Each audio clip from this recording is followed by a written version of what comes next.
Welcome back to the Hustle Nation podcast. This is episode number 6. Thank you so much for tuning in to another episode. Whether you're joining us for the first time or you've been with us for the first 6 episodes, we've been breaking down the acronym of hustle. And here at the Hustle Nation podcast, that means something greater than just the word hustle, which so many people think, well, what does that even mean? Well, we're here to break it down for you. And at this point in the process, we're at the final stage, which is E, and E stands for enjoy the process. And so we're going to talk a lot about this, but ultimately, the way I see it is that when you're enjoying the process, it's really a byproduct of all the things you've done until now. Am I right, Dustin?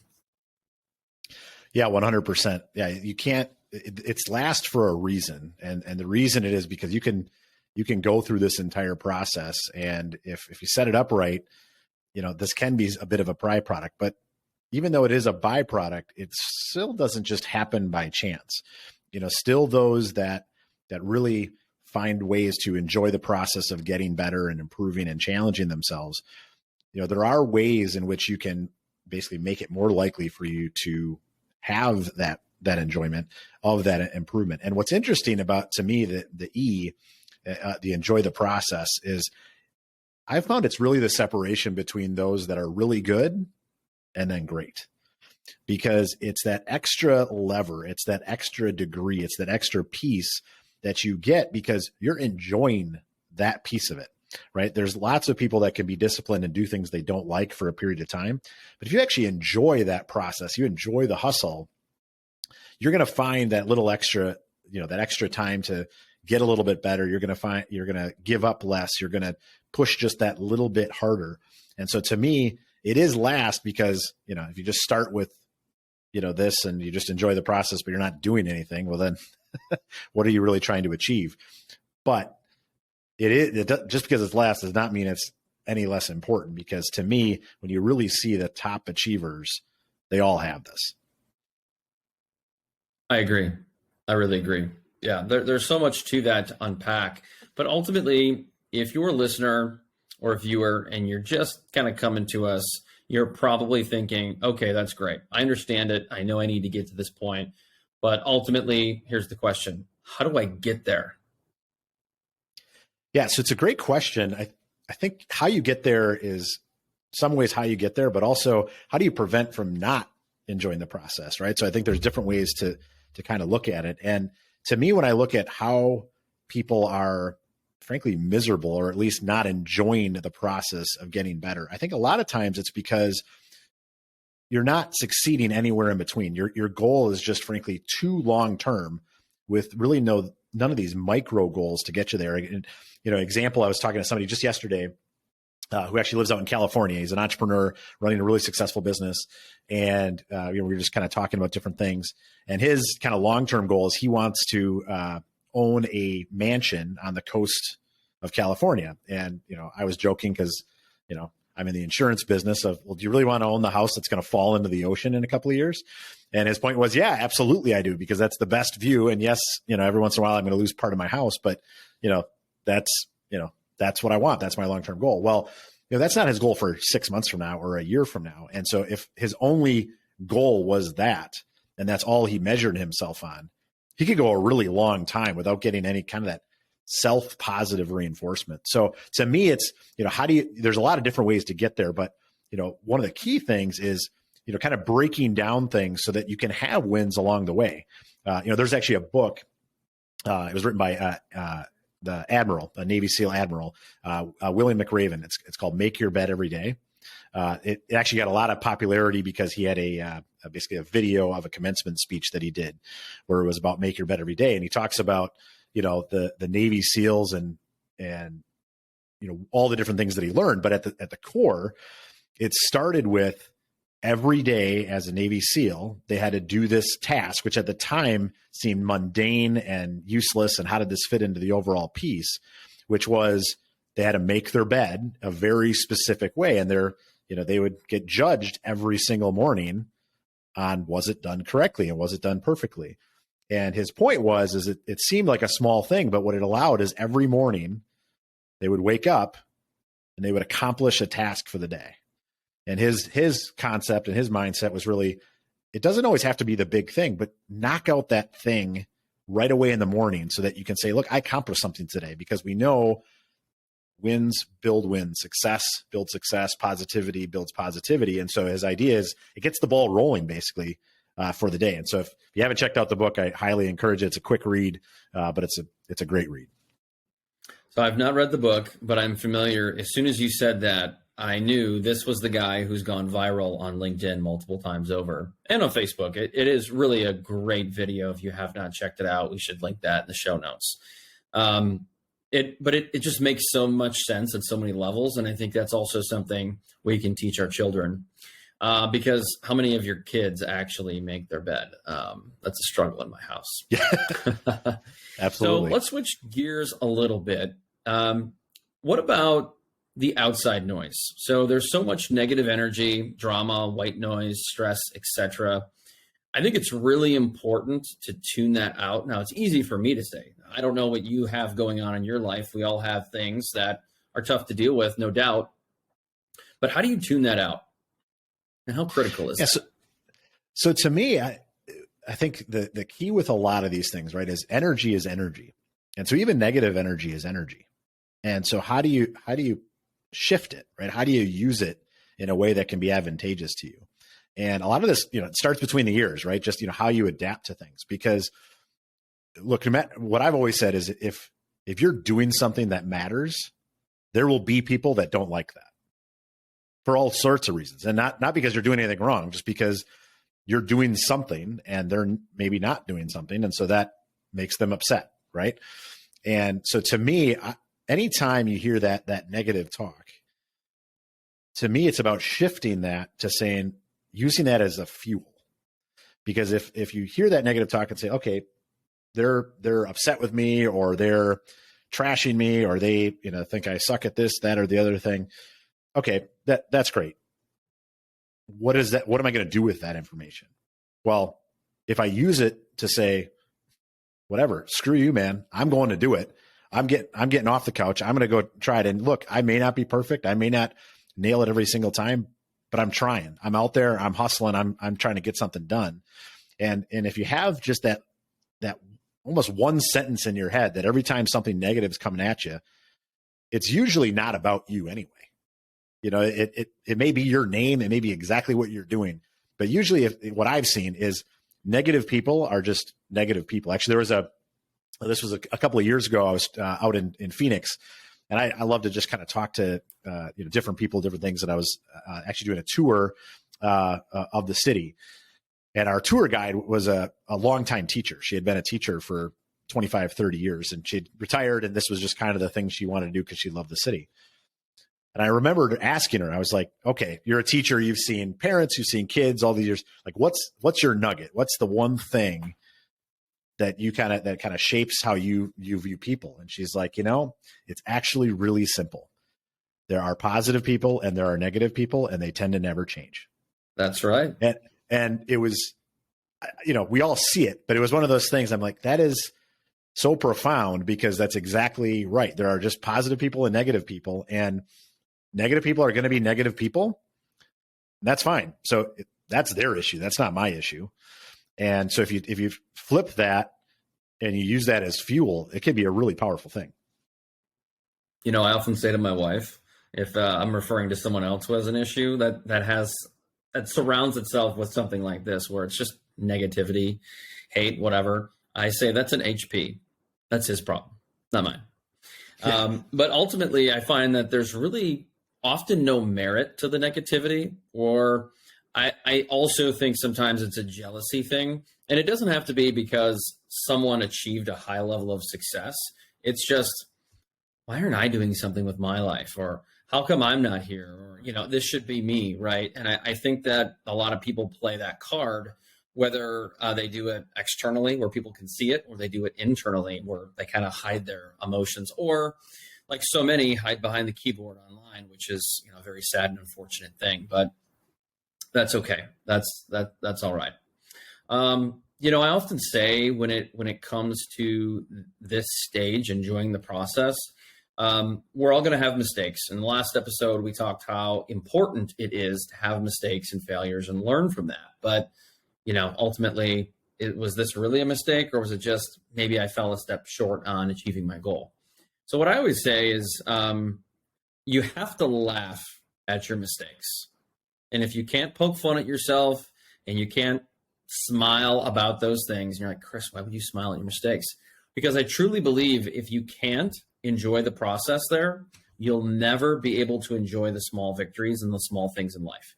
And that is so important. So whether that be, just an opportunity to sit and hang out with your kids on the couch, or if that is, you're out taking a walk in nature, or you're feeling so thankful to wake up every day because you got another opportunity to crush your goals. I think that's a really important mindset to have. And everybody needs to kind of just smell the roses and enjoy what we have, because we're going to make a lot of mistakes. The most successful in the world, people in the world have done so. And so you can't get yourself down, because there's plenty more where that came from, right? Yeah. And it's interesting because at times you make that mistake and you know it right away. But there's a lot of other mistakes that time tells you made a mistake. And, to your point, the ones in the moment, those you gotta laugh on. Right. And it's the long-term ones sometimes that in the moment you take it really personally. You take it as a really difficult thing, but in the long run, then you can look back and laugh at it. And, we talk about like that negativity and things like that, right? You talk about the external, but, to your point with this, a lot of times it's the internal that can be almost more devastating than the external, because, you may not be, adjusting the external the right way. But I know even for myself, a lot of times I'm my own worst critic. I'm my own negativity more so than even the outside world would be. And it's how do you challenge that in a way to a positive outcome as opposed to something that tears you down? I think that's okay, though. I think there's there's a healthy aspect to that. Just like we talked about the imposter syndrome back in episode 2, it's healthy. It's healthy. It's good to be your own worst critic, because that means you're striving for better. You're always striving for better. And the one caveat I would say in this conversation, and I've said it before, is do not strive for perfect. I just don't believe perfect exists. Now, if you want to say, hey, nature's perfect, okay, great. That I can maybe get behind that. But in terms of batting 1,000, who bats 1,000? I mean, you name any quarterback in the NFL or any athlete in the NBA or any sport you want to, nobody's 1,000 out of 1,000. And so I think if you can get away from that, you'll open the door to actually embrace some of your shortcomings. And if you say, hey, wow, you know what? I'm glad I made this mistake, because if I didn't, maybe I would have continued making it and then never reached my goal. So I've heard people like Gary Vaynerchuk say all the time, hey, you know what? I'm grateful for my L's. I'm grateful for all my shortcomings, because if I didn't have those, I would never be where I am today. And so that's where I say, I think you can find some joy, and I think you can maybe even find just some sense of like, oh, wow, I figured this out because I failed. And so find the good, find the silver lining in everything. And I think there's always a silver lining, and say, hey, you know what? Maybe I can't bat 1,000, but maybe I'm going to try to bat 40%, 400, which, by the way, in Major League Baseball is pretty unachievable. Yeah, exactly. And recognize the progress versus the lack of perfection.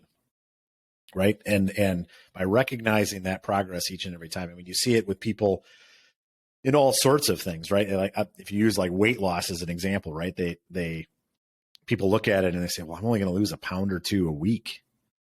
Well, what's that? I mean, I just want to lose 25 pounds. Well, yeah, I mean, I would love to weigh what I did when I was a senior in high school too. That'd be awesome. But what really is my target? And more importantly, not what's my target 3 years from now. Like, okay, what can I just do this next week? What can I do today? What is that progress, each and every day? Because if you recognize that progress, you can celebrate it. And I think, a lot of times, and we've talked about this a little bit, is the self-talk piece of it. And, a lot of times we get in these circles in our head But what I've found, and it sounds goofy, but if you talk to a lot of high achievers, we all do it. Actually speaking out loud to yourself in a positive way. And So you want me to talk to myself?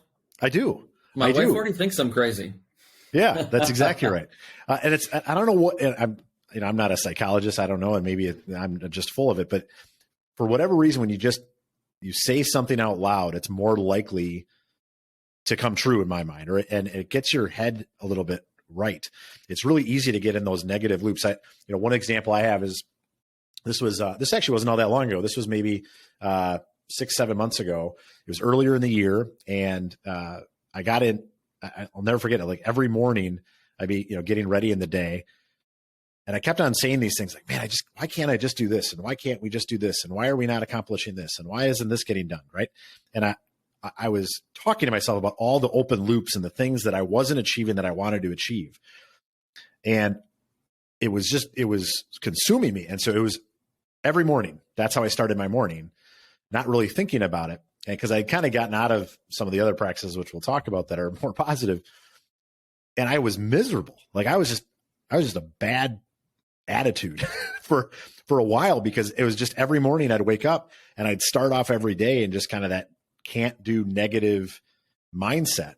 And, it's really when you get back to, and again, this is what, to me, the hustle piece is so important, is because we all need that kind of North Star to go back to and say, this, I often say a lot of these things, they work so well, you stop doing them.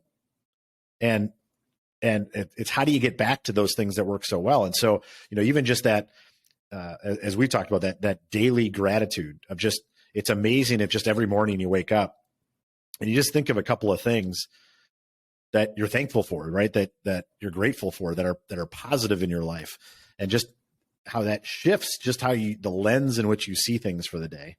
And that doesn't mean bad crap doesn't happen and you never get in a bad mood after that. But it just, again, kind of going back to the make your bed every day. It's a small thing you can do to just say, okay, what am I thankful for? And all of a sudden you realize, man, there's 99% of things that are really, really positive right now. Why am I focusing on the 1%? So, I think, one of the key things is, how do we continue to move forward on that gratitude piece is, looking at it each and every day, maybe even saying it out loud. Some people will even write it down. I'm just running in too many directions, so I'm not able to do that. But, it's, I think, one of those things that it's a small thing that we can do each and every day. Yeah, I agree. I go back to this quote. It's a Star Wars quote by Yoda. He says, "Do or do not, there is no try." Yes. And I think there's the do. I think there's a try, which is in the middle, that's a half glass full kind of a guy. And I told myself a long time ago that you can't be a half glass full, because you can't be half pregnant. You can't be half in. You're either in or you're not in. And that is where it is the do, there is the try, and then there is the do not. And so if you try, that means you have some belief, maybe you have some enjoyment of what you do. But ultimately, if you have positive self-talk, you will do. And ultimately, if you don't, that is why you fail. And so ultimately, I think that's a really, really big part of the process. But one thing I want to underscore there is I think you have to really enjoy or / love what you do. So whether we're talking about coaching, sports, which we've talked about before, talk about your career, if you're at a point where you just really don't want to do what you do, you don't want to go to work, you probably have to think about changing your careers or changing companies, changing jobs, because that is just so important. And I think if you don't, you're going to let that negativity or that negative self-talk, which you talked about, which can snowball, and it does for so many people. And so find something that brings you joy, whether that be a hobby or anything, and implement positive self-talk. I, like you, for a long time, I had kind of a clouded mind when I was young, and it was, well, why isn't this happening to me? Why don't I have this kind of luck? But it was ultimately I wasn't getting to the point where it's like, oh, I'd love to have a podcast. Well, you're not going to have a podcast unless you make a podcast. So, and no one can do it for you but you. So it starts with you. It starts with the positive self-talk. And I think then you can adjust your mindset. And once you have that mindset, now you're enjoying the process, right? Yeah, absolutely. And we see it, the top achievers enjoy that challenge of themselves. They enjoy those micro competitions with themselves or with others, right? It's you set those goals for yourself. And, we talked a little bit about goal setting previously, and, the power of small goal setting isn't just the setting the goal and the focus. It's the fact that you can achieve something, celebrate it, create momentum, and continue to move forward. And, if you look at like, Kobe Bryant, right? If you ever, listen to how his view of practice was, he would openly say he enjoyed practice more than the games. And when you think of, high achievers, it doesn't mean that they don't like the results. They don't like the showtime, right? It's not like Kobe Bryant didn't enjoy winning the NBA finals. I mean, that was a very positive environment for him, a very positive moment for him.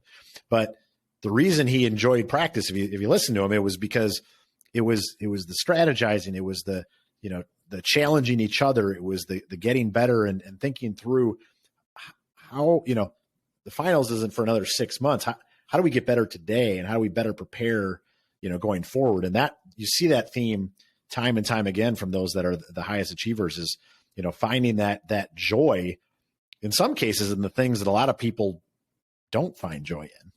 Right. And to your point, you still got to like it, right? I mean, if you don't like basketball, you're not going to find a lot of joy in practicing basketball, right?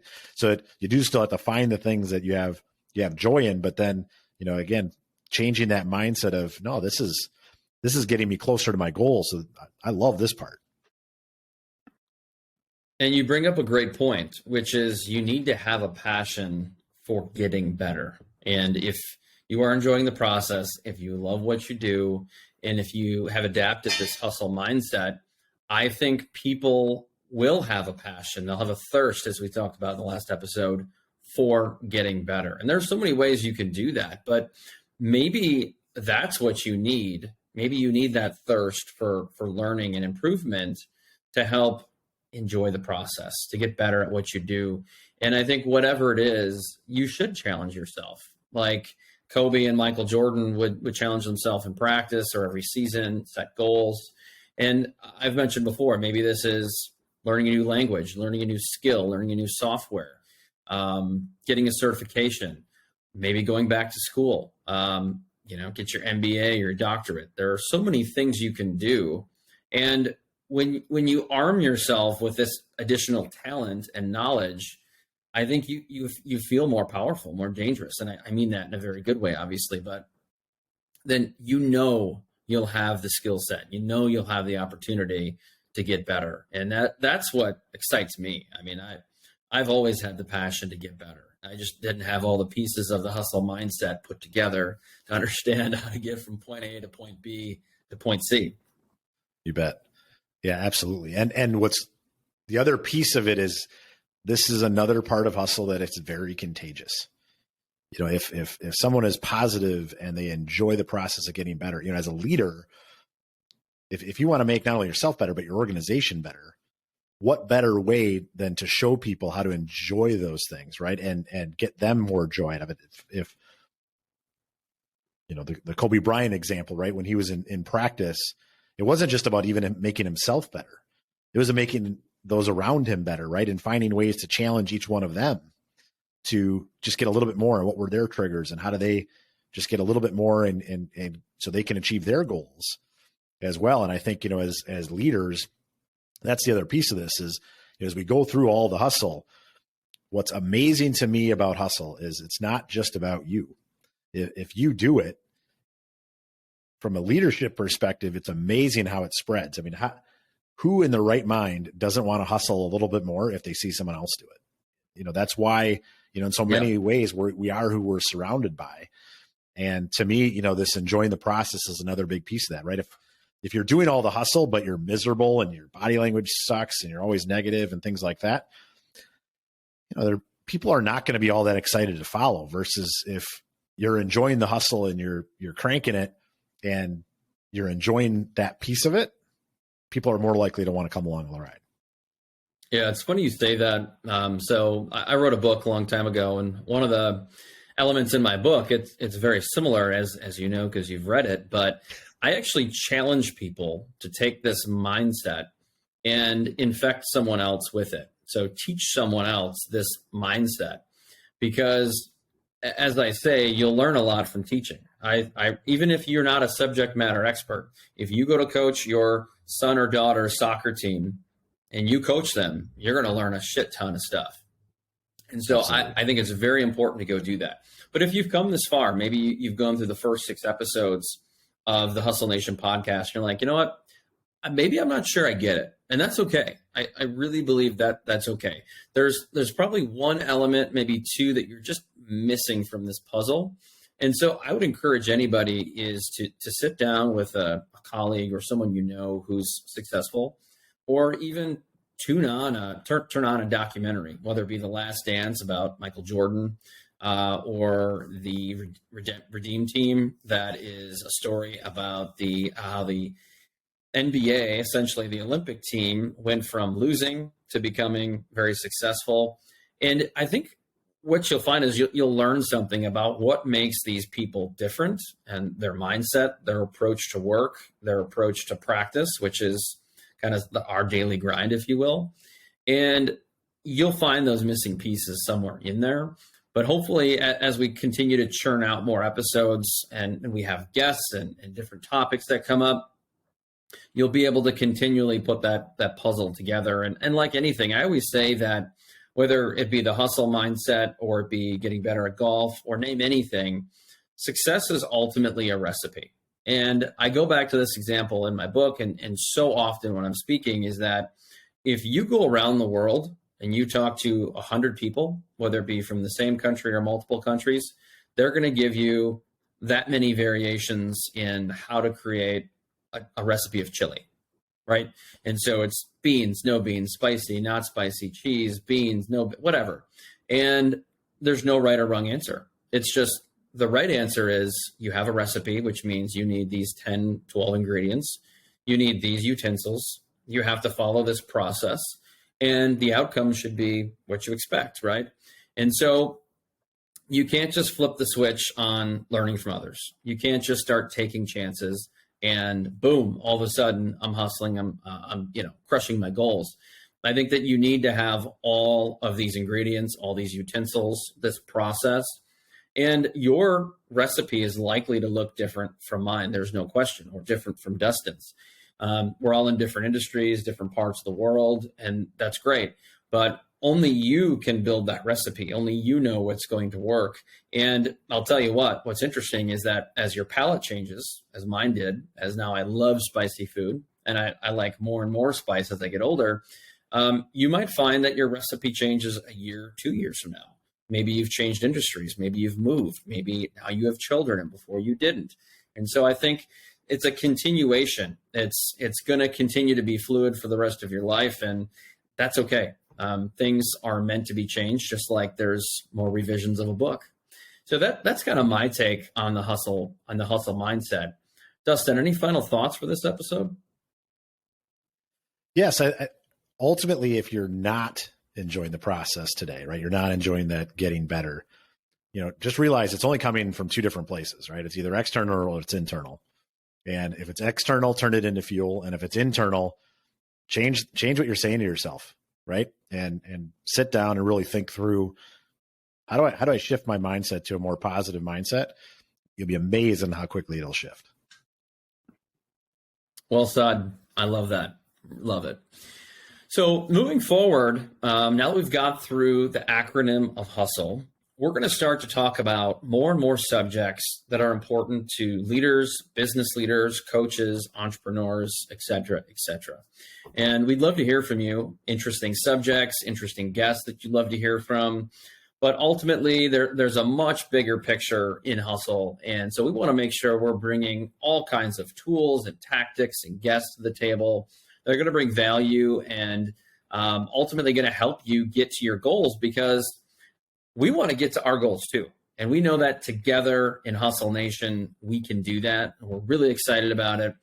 So wrapping up this episode, we thank you so much for listening or watching wherever you are. Please share the episode with your friends so that they can enjoy the hustle as well. And we'll see you next time.